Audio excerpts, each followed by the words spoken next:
নমস্কাৰ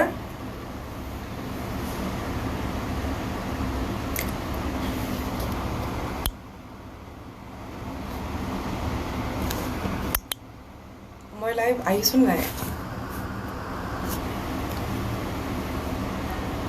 সকলোকে নমস্কাৰ কি খবৰ আপোনালোকৰ মই শক্তি মেনিফেষ্ট পেজ যোগে এইদৰে লাইভ কেতিয়াও অহা নাই আগতে আহিছো যদিও মোৰ নিজৰ প্ৰফাইল বেলেগ মোৰ কল্পনা পাটোৱাৰী পেজখন আছিলে তাৰ পৰা বিশেষভাৱে আহিছো চেনেল যোগে আহিছো ইউটিউবৰ মোৰ মিউজিক বক্স চেনেল যোগে লেকিন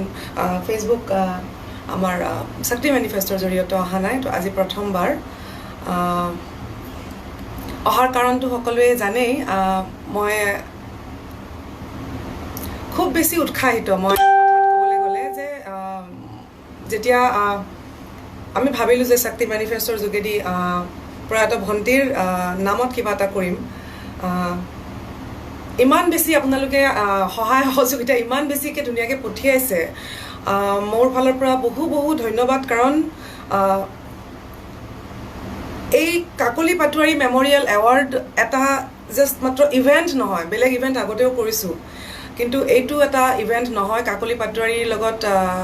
কি ধৰণে গোটেইখিনি বস্তু জড়িত হৈ আছে সকলোৱে জানে গতিকে ইয়াক সফল বনোৱাৰ বাবে মইতো কম মই আশা কৰাতকৈ বেছিকৈ ধুনীয়াকৈ আপোনালোকে ইমান সফলভাৱে এক সাংস্কৃতিক উৎসৱত পৰিণত কৰাৰ নিচিনা মোৰ কাৰণে তাৰ কাৰণে মই আৰু এবাৰ ধন্যবাদ জনাইছোঁ সকলোকে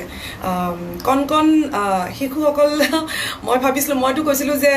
আমি টুইংকল টুইংকল লিটল ষ্টাৰ কৈ পেলাই অসমীয়া আমি পাহৰিছোঁ নেকি আৰু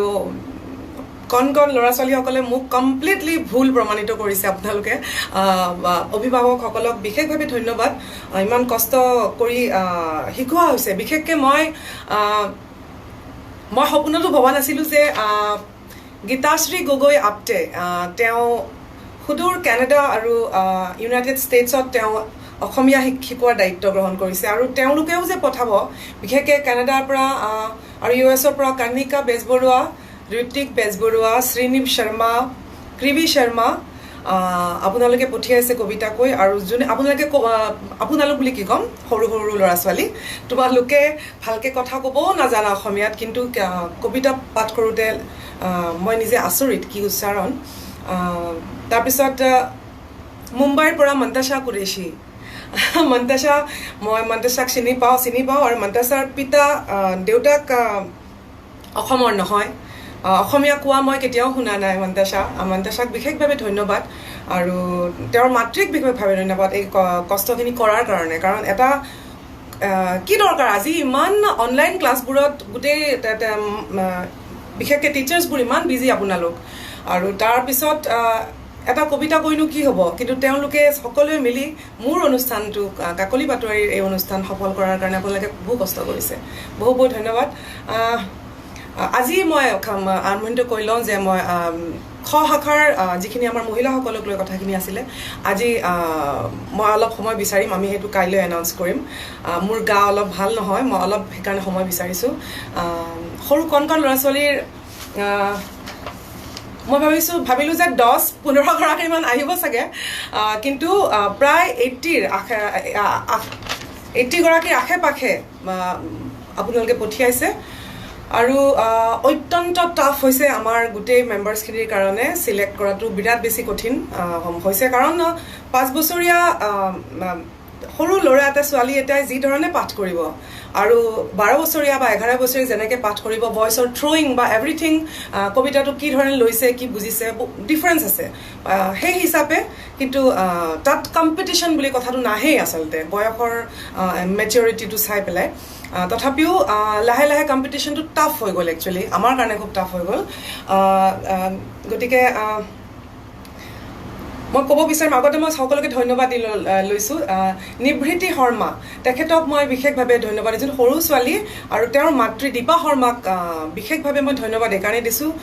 প্ৰণাম কল্পনা পাটোৱাৰী বুলি আপুনি কবিতা এটা ৰচনা কৰে মোৰ কাৰণে আৰু শিল্পী হিচাপে ডিপ ইনচাইড ক'ৰবাত টাচ কৰি গৈছে আপুনি যে মোৰ কাৰণে তেনেকৈ লিখিছে তাৰ বাবে বিশেষ ধন্যবাদ তো আমি মই কথাখিনি অলপ কৈ লওঁ যে কি ধৰণে চয়ন প্ৰক্ৰিয়াটো কি ধৰণে কৰা হৈছে কবিতা আবৃত্তি একজেক্টলি নাছিলে আবৃত্তি মোৰ মতে টেকনিকেলি যদিও মই নাজানো কিন্তু মই এইটো জানো যে এনেই কবিতা এটা পাঠ কৰা আৰু আবৃত্তিৰ মাজত হয়তো আমি যি শুনো সাধাৰণভাৱে তাৰ ভোকেল যোনটো ডাইনামিক্সৰ আপ এণ্ড ডাউন যোনটো হয় বা এক বিশেষ সুৰত এক বিশেষ নাটকীয় কিছুমান আই থিংক তাত এক অভিনয়ো জড়িত হৈ থাকে আবৃত্তি কিন্তু আপোনালোকে কিছুমানে আবৃত্তি কৰিও পঠিয়াইছে আৰু গতিকে আমি পাঠ হিচাপে যিহেতু মই কৈছিলোঁ তাক পাঠ হিচাপেই চাইছোঁ আবৃত্তি বুলি বিশেষভাৱে কোৱা নাছিলোঁ আৰু লাষ্টত গৈ এনেকুৱা হ'ল গোটেই কম্পিটিশ্যনটো তাৰমানে পাঠ কোনে কৰিছে কেনেকৈ কৰিছে তাত নাথাকিলে সকলোৱে ধুনীয়াকৈ কৰিছে তাত কোনো কম্পিটিশ্যন নাই গতিকে নেক্সট ষ্টেপত মই ভাবিলোঁ বিশেষকৈ মোৰ এইটো চিন্তা আছিলে যে কবিতাটোৰ চয়ন কবিতা কি ধৰণৰ চয়ন কৰা হৈছে সেই কবিতাটোৱে কি ক'বলৈ বিচাৰিছে সেই কবিতাটোৰ সেই টিকলিটোৰ ওপৰত বাচ্চাটোৰ ওপৰত প্ৰভাৱ কি তেওঁ কবিতাটো কেনেকৈ লৈছে তাত বিশেষকৈ সামাজিক কিবা মেছেজ আছে নেকি এই লেভেললৈ আমি লাষ্টত ভাবিবলগীয়া হ'ল কাৰণ সকলোৱে ধুনীয়াকৈ পাঠ কৰিছে গতিকে সেই এংগেলৰ পৰাহে ৰিজাল্টখিনি মই ক'ব বিচাৰিম সেই ধৰণে চোৱা হৈছে সামাজিক তাত কি মেছেজ এটা কি কঢ়িয়াইছে কবিতাটোৱে গতিকে কোন কোন আছে আগতে চাই লওঁ ইয়াতে Ranju Roy Rajani Shah Maini Chamua Rinku Bora Dimpy Talukdar bring them on camera কাক কৈছে বা ডিম্পী তালুক কাক কেমেৰাত অনাৰ কথা কৈছে মই বুজি পোৱা নাই মামনি ডেকা গৌতম মিশ্ৰা आज मेरी सिस्टर हिमांगी का बर्थडे है सो प्लीज़ आप अपना आशीर्वाद दीजिए जी जी गौतम मिश्रा जी आपकी बहन को बहुत बहुत जन्मदिन की मुबारकबाद तो प्रथम और द्वितीय आमी राखिছিলোঁ पुरस्कार हिसापे सरू सुरा पुरस्कार और किन्तु लास्टत आमी एनेके भाबिলোঁ जे गोटेई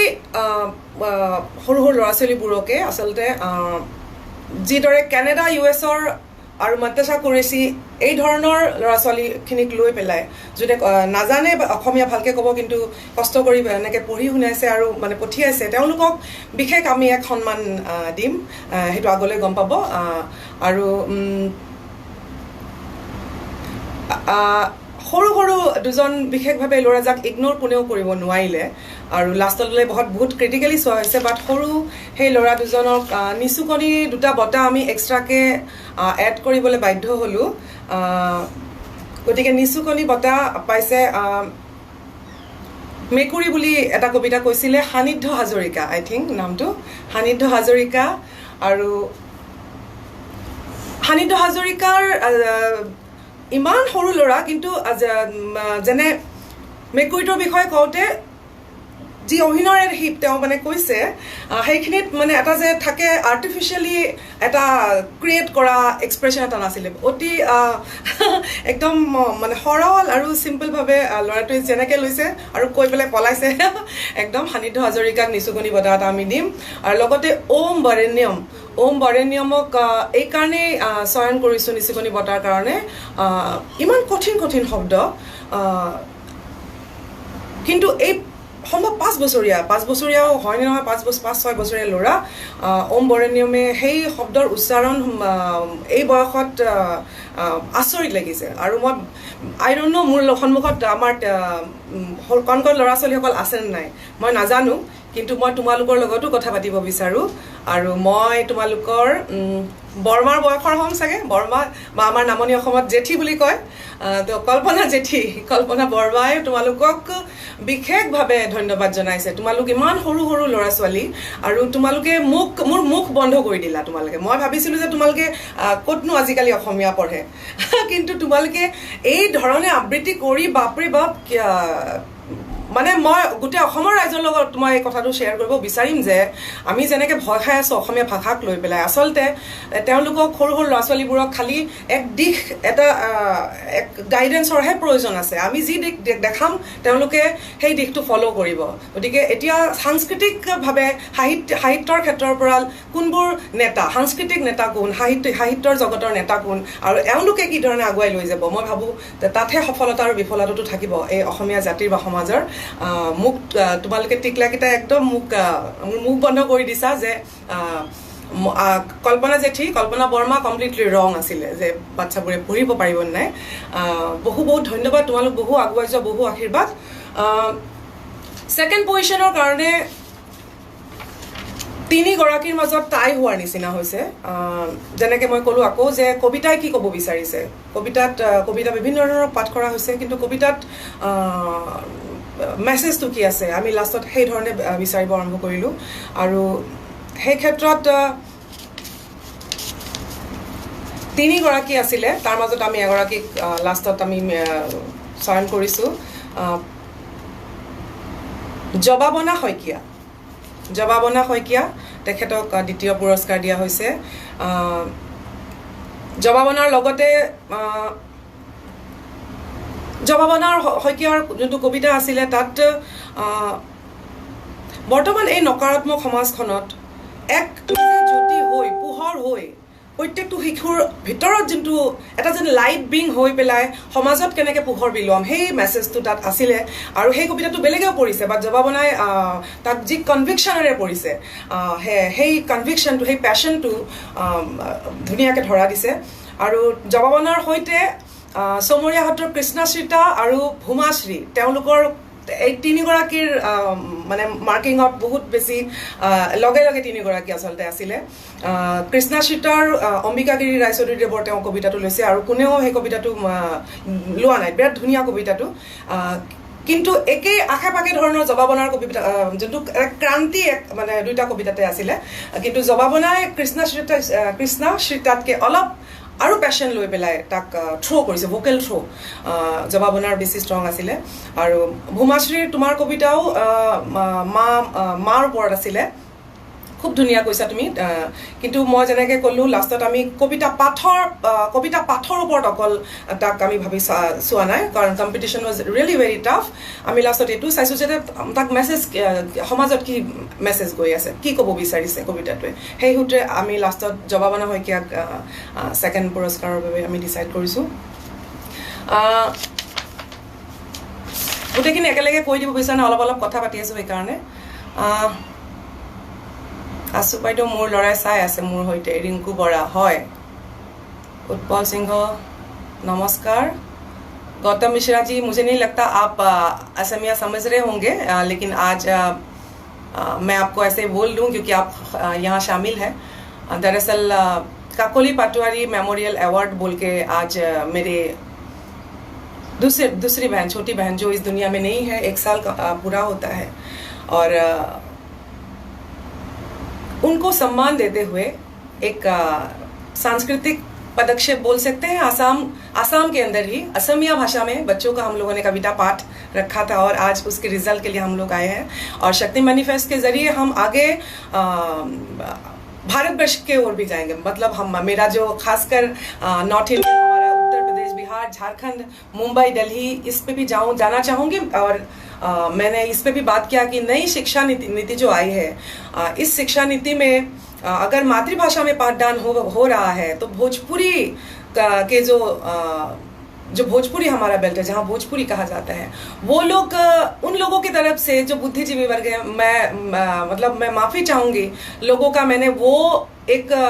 अपने भाषा के प्रति जो समर्पण होना चाहिए वो नहीं देखा जो आसाम में ज़्यादा है मैं समझती हूँ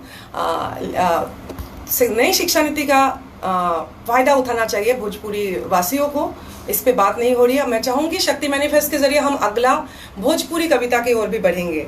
और एक नई दुनिया सामने आएगी। तो आज के लिए हम असमिया भाषा में हम लोग कविता पाठ की बात कर रहे हैं, तो इसलिए हम लोग असमिया में बात कर रहे हैं। निर्माली नयनतरा नामটোতো পাইছো। খ শাখাত আপোনালোকে হয়তো ভাগ লৈছে আৰু মহিলাসকলৰ বিষয়ত অত্যন্ত মই যেনেকৈ কৈ আছো বাৰে বাৰে, মই ভবাই নাছিলো যে ইমান বেছি মানে আপোনালোকে চবে জইন কৰিছে, মনৰ কথাখিনি কৈছে আৰু ই এক নতুন যাত্ৰাৰ আৰম্ভণি হ'ব পাৰে। বিশেষকৈ আপোনালোকৰ ফালৰ পৰা কোৱা নাই, মোৰ কাৰণে মই বহুত উৎসাহিত, মই বহুত বেছি উৎসাহিত, বহু কিবা কিবি কৰিব বিচাৰোঁ, কিন্তু বহু সময়ত চিন্তা কৰিবলগীয়া হয়, বহু কথা থাকে, কিন্তু আপোনালোকৰ উৎসাহত মই বেছি উৎসাহিত হৈছোঁ। এইদৰে আগুৱাই যাম আৰু ইয়াক আৰু বেছি ডাঙৰ কৰিব চেষ্টা কৰিম। মনসী শইকীয়া বাইদেউ জবাব নাই,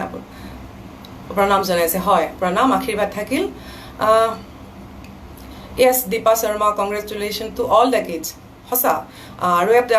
সৰু ল'ৰা ছোৱালীক কম্পিটিশ্যন বস্তুটো সৰুৰ পৰাই থাকে। মই নিজেও জইন কৰিছিলোঁ, সেইটো তাৰ পজিটিভ ছাইডো আছে, অৱশ্যে নেগেটিভিটিও আছে। পজিটিভ ছাইডটো এইটো যে ল'ৰা ছোৱালীয়ে নিজক চিনি পায় মঞ্চত যোৱাৰ লগে লগে, বা এইখনো এখন অনলাইন মঞ্চত যোৱাৰ লগে লগে মোৰ তাত কি আছে তাতকেও এইটো বেলেগক চাই এইটো শিকাৰ প্ৰয়োজনীয়তা থাকে যে মোৰ তাত ক'ত প্ৰব্লেম আছে, প্ৰব্লেম নহয়, আৰু ক'ত শিকিবলগীয়া আছে আৰু কি কৰিবলগীয়া আছে। গতিকে হেল্ডি ৱেত কম্পিটিশ্যনটো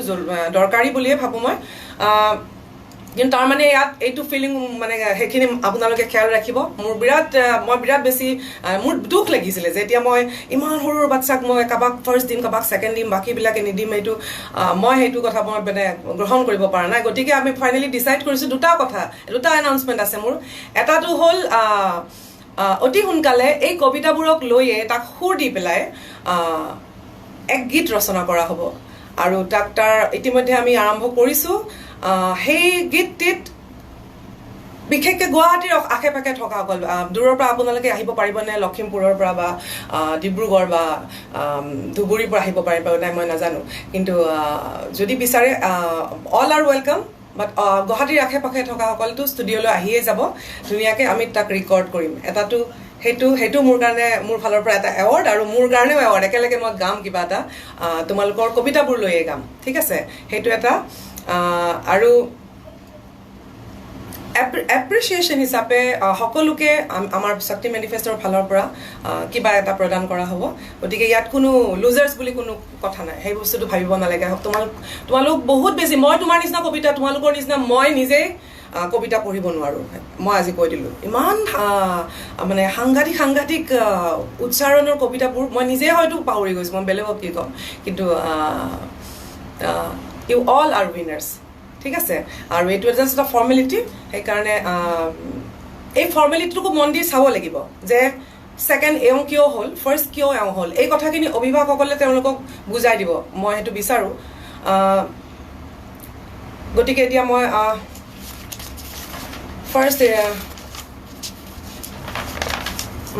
গতিকে প্ৰথম দ্বিতীয়টো গৰাকী ক'লোঁ জবাবনা, তৃতীয় আছিলে ওম বৰেণ্যম আৰু সান্নিধ্য সমীৰ হাজৰিকা তৃতীয়, তেওঁলোকক একেলগে ৰখা হৈছে। আৰু প্ৰথম গৰাকী কথা ক'বলৈ গ'লেও তেওঁ আচলতে কি পাঠ কৰিছে, কেনেকৈ পাঠ কৰিছে, সেইটোৰ কাৰণে তেওঁ প্ৰথম হোৱা নাই। তেওঁ প্ৰথম হৈছে, তেওঁ কবিতাটো এনে এক কবিতা চয়ন কৰিছে য'ত মই ভাবোঁ আজিৰ সৰু ল'ৰা ছোৱালীক সেই কবিতাটোৰ কথাখিনি বুজাই দিয়াটো, কোৱাটো বিৰাট বেছি জৰুৰী। আৰু কবিতাটোৰ যোনে লিখিছে তেওঁৰ মই চিৰদিনৰ পৰা মই তেওঁৰ ফেন, প্ৰয়াত ডক্টৰ ভৱেন্দ্ৰনাথ শইকীয়াদেৱৰ কবিতা তেওঁক চয়ন কৰিছে। আৰু ভৱেন্দ্ৰনাথ শইকীয়াদেৱৰ কবিতাত চিনেমাটো তেওঁ চাইছোঁ, তেওঁৰ ফ্ৰেমেই কথা কয়, তাত ডাইলগ নাথাকিলেও এটা ফ্ৰেমেই কথা কয়। কিন্তু কবিতাটো যে তেওঁৰ চৰিত্ৰ, তেওঁৰ কবিতাটোৰ জৰিয়তে চৰিত্ৰসমূহ যে ফুটাই তুলিব পাৰিব, মই সেইটো প্ৰথমবাৰ শুনিলোঁ, মই শুনা নাই কবিতাটো। আৰু তাত ইমান বেছি সৰলতা। কবিতাটোৰ শীৰ্ষক এক মিনিট লিখি লৈছোঁ, গছ ভালপোৱা ককাৰ ক্ষোভ, আৰাবলী শইকীয়া। প্ৰথম পুৰস্কাৰ আৰাৱলী শইকীয়া দিয়া হৈছে আৰু এবাৰ কৈছোঁ তেওঁ অত্যন্ত সৰলভাৱে এক যেন চিনেমা এটা যেন ষ্টৰী কৈ আছে সেইধৰণে তেওঁ পাঠ কৰে তাতকৈও বেছি ইম্পৰ্টেণ্ট তেওঁৰ কবিতাটোৱে কৈছে কি যে মোৰ যিমান মনত আছে যে ৰভা বিয়াৰ ৰভা সাজিবলৈ আমলখি গছডাল কাটি দিয়া হ'ল আৰু আমলখি গছডাল কাটি দিয়াৰ কাৰণে তেওঁ কেনেকৈ খুব প্ৰকাশ কৰে আৰু এই কবিতাটোৰ জৰিয়তে আমি ল'ৰা ছোৱালীসমূহৰ ভিতৰত আমাক যে আজি আমাৰ দিহিং পাটকাইৰ কথাই যদি কওঁ দিহিং পাটকাই চাওক আমাৰ বাগজানৰ সেই অঞ্চলটোত চাওক সকলোখিনি আচলতে এই গছ গছনি প্ৰকৃতিৰ প্ৰতি আমি কি কৰি আছোঁ তাত মেছেজটো এইটো আছে মই ভাবোঁ যে এই কবিতাটো প্ৰত্যেকগৰাকী ল'ৰা ছোৱালীকে অভিভাৱকসকলে শুনাওক আৰু এবাৰ তাক বুজাই দিয়ক তাত কি কোৱা আছে যে বিয়াৰ ৰভাখন পাতিবৰ কাৰণে গছডালক আমলখি গছডালক কম ইম্পৰ্টেঞ্চ দিলে নহ'ব আজি আমাৰ ঘৰৰ চৌপাশে আমাৰ ঘৰৰ মেম্বাৰৰ নিচিনা গছকেইডালো আমাৰ ঘৰৰ মেম্বাৰ আৰু এই প্ৰকৃতিয়েহে আমাৰ মানৱ জাতিক ভৱিষ্যতে ৰক্ষা কৰিব মই ভাবোঁ যে সৰু সৰু ল'ৰা ছোৱালীৰ কাৰণে এই কবিতাটো অত্যন্ত জৰুৰী আৰু গুৰুত্বপূৰ্ণ আৰু সেয়েহে আৰাৱলী শইকীয়াক প্ৰথম পুৰস্কাৰ দিয়া হৈছে আৰু বাকী মই ক'লোৱেই গোটেইকেইগৰাকী ইয়াত মোৰ আমাৰ ঘৰৰ যিকেইটা আমাৰ ল'ৰা ছোৱালী আছিল তেওঁলোককো মই ধন্যবাদ দিম আৰু ক'ব লাগিব তেওঁলোকৰ বিশেষকৈ মোৰতো দুটা ল'ৰা আৰএছটো আৰশ্মিত তাৰপিছত মোৰ ভণ্টিৰ দুইজনী ছোৱালী আৱন্তিকা মহন্ত আৰত্ৰিকা খনিকৰ বিশেষকৈ আৰত্ৰিকা খনিকৰ আৱন্তিকা মহন্তই আগে পিছেও বহু ধৰণৰ কম্পিটিশ্যনত এনেকৈ জইন কৰি থাকে আৰু সদায় বহু সময়ত পুৰস্কাৰো পায় এইবাৰ যেতিয়া মই তেওঁলোকক কৈ দিলোঁ যে তোমালোকক 4টা পুৰস্কাৰত অন্তৰ্ভুক্ত কৰা নহ'ব আৰু কিন্তু তোমালোকে পাৰ্টিচিপেট কৰিব লাগিব তো বহু তেওঁলোকে ভাবিছিলে আমি যেতিয়া একো নাপাওঁ সৰু ল'ৰা ছোৱালীটো আমি একো নাপাওঁ আমি কিয় জইন কৰিম বা তেওঁলোকক মই বুজালোঁ যে আচলতে তোমালোকেই শক্তি মেনিফেষ্ট হয় তোমালোকেই গোটেই অনুষ্ঠানটো কৰি আছা তোমালোকে এবাৰ এৱাৰ্ড দিব লাগিব তোমালোকে নিজে ল'ব নোৱাৰা কিন্তু তোমালোকে পাৰ্ট এইকাৰণে ল'ব লাগিব যে এইটো এটা অকল এৱাৰ্ড অৰিয়েণ্টেড এটা ঘটনা এটা নহয় কাকলি পাটোৱাৰী কোন হয় তাক বুজাব চেষ্টা কৰিছোঁ অন্তৰত তেওঁলোকৰ সোমাব চেষ্টা কৰিছোঁ যে এই কাকলি পাটোৱাৰী মেমৰিয়েল এৱাৰ্ড ভৱিষ্যতে তোমালোকে আগুৱাই লৈ যাব লাগিব আৰু সিহঁতেও মোৰ কথা শুনাৰ কাৰণে গোটেইকেইটা ধন্যবাদ আৰু মই তেওঁলোককো প্ৰমিছ কৰিছোঁ যে তেওঁলোকক কিবা পেষ্ট্ৰি কেক খুৱাব লাগিব তেওঁলোকে মোক এনেকৈ কিবা এটা কণ্ডিশ্যন ৰাখিছে গতিকে মই সিহঁতক খুৱাম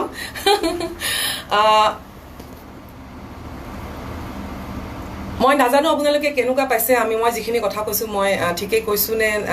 তাত কাৰোবাৰ কিবা কোনেও মনত যাতে একো বেলেগ ধৰণে ভাৱ এটা নাৰাখে গোটেই ল'ৰা ছোৱালীখিনি মই যেনেকৈ ক'লোঁ মই অত্যন্ত উৎসাহী ইয়াতে গুৱাহাটীৰে পানীখাইটি অঞ্চলত চন্দ্ৰপুৰৰ ওচৰত পানীখাইটি অঞ্চলত কল্পনা পাটোৱাৰী কালচাৰেল চেণ্টাৰ হিচাপে গঢ়াৰো এক প্ৰয়াস চলি আছে আৰু সেই দিশে আৰু বেছি আপোনালোকে মোক উৎসাহিত কৰিছে সেই দিশৰ যাবলৈ আপোনালোকে উৎসাহিত কৰিছে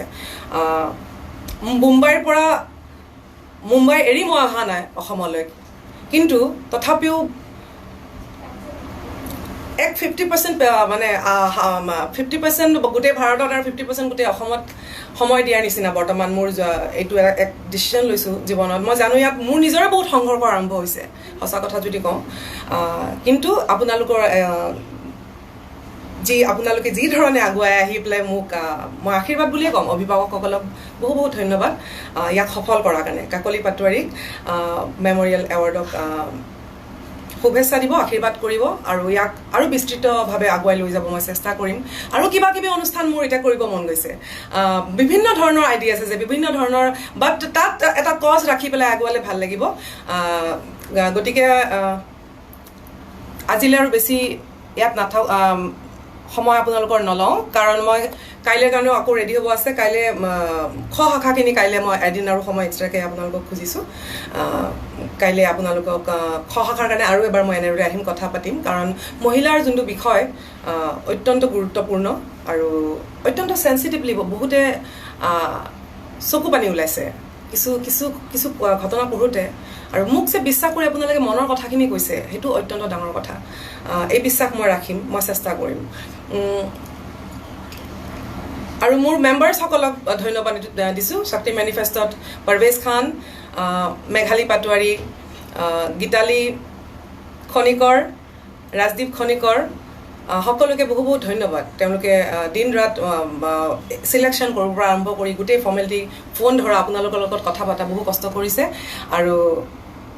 আগলৈ মই তেওঁলোকৰ পৰা এই ধৰণে হেল্প বিচাৰিম। তো আজিলৈ আহিছোঁ। বাকী আমাৰ টিমৰ ফালৰ পৰা আপোনালোকক শক্তি মেনিফেষ্টৰ ফালৰ পৰা ফোন কৰা হ'ব। নেক্সট যি প্ৰচেছ আছে, যিখিনি ফৰ্মেলিটি আছে তাৰ কাৰণে আপোনালোকক জনোৱা হ'ব। भोजपुरी सिंगिंग कंपटीशन ज़रूर स्टार्ट करेंगे बबलू आर्यानंद जी। इसके बाद भोजपुरी साहित्य, भोजपुरी कविता, बच्चों में भोजपुरी कितना है, बहुत कुछ पता लग जाएगा। मुझे उम्मीद है कि असम में जैसे ये कविता पाठ का अनुष्ठान सफल हुआ है, छोटे छोटे बच्चों ने किस स्तर पे असमिया भाषा को रखा है, मैं उम्मीद करूंगी कि भोजपुरी में भी यही सफलता हमको दिखे। আচ্ছা, ডেইজি দাসবৰুৱা 14 বছৰ তাই খহকাত ভাগ লৈছে। হয় হয়, খহকা কালি আমি আকৌ আহিম। अभी आज गाना गाने मुझे मत बोलिएगा यहाँ पे, मैं जरूर गाऊंगी। और कल अगर हो कल भी इसी समय हम मिलेंगे, कल जरूर गाएंगे। सेमी मास्टर धन्यवाद, विश्वजीत रे, बबलू आर्यानंद जी, तो सबको धन्यवाद, সকলোকে ধন্যবাদ জ্ঞাপন কৰিলোঁ। কালি আকৌ লগ পাম। নমস্কাৰ।